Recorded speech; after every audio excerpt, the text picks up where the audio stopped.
What's up, YouTube? One Handgunman back with another video today. This one's fucking serious. I was pissed. I went straight to the fucking manager about it.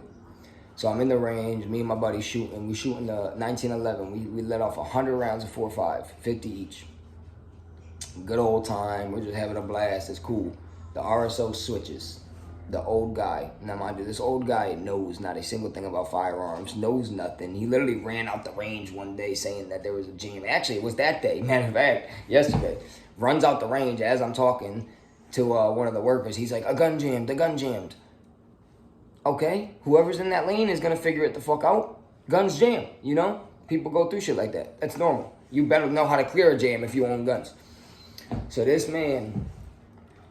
like I said, back to my story. I'm shooting. I got my Glock 26 at this point. First fucking mag. I get halfway through it. My 1911's empty, but placed on the range counter. Pointed down range. You guys watch all my videos. Everything I do is safe as possible. I'm for everybody's safety in the gun community, and unfortunately, public ranges, it just lacks common sense. So, as I'm shooting, in my peripheral vision, I see a fucking hand reach and grab my 1911 and move it on the table, like just like an inch over from where I had it.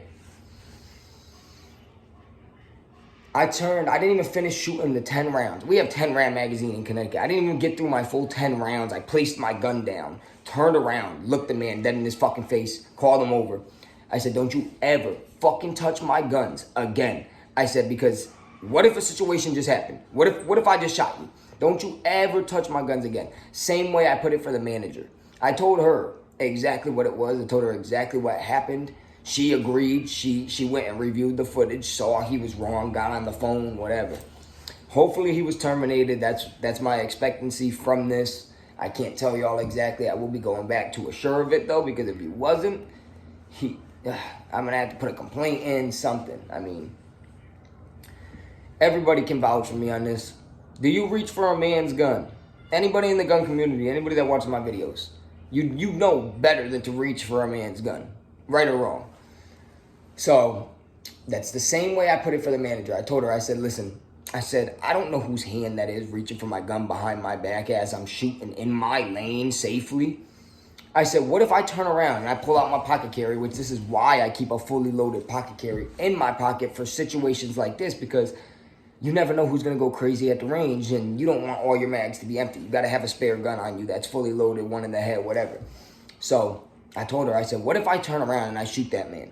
Now I'm in a fucking real shitty spot because one of your workers is dead.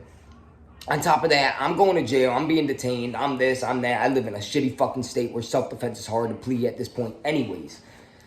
So when I put it into that, place for her, as well as telling her I was shot in my fucking head, I think she definitely understood it. She was like, oh my God, like, oh, yep, like, we're all about safety, yada, yada, which they really are. I've been going to this range for, what, 2 years now? Never stopped. Been going there, like, every weekend, if not 3-4 times a week. Yeah, that's basically this. To sum it all up, somebody reached for my fucking gun, and it was an RSO that reached for my gun behind my back while I'm in my lane shooting. Moral of all this is never reach for no man's gun, because that's the quickest fucking way to die.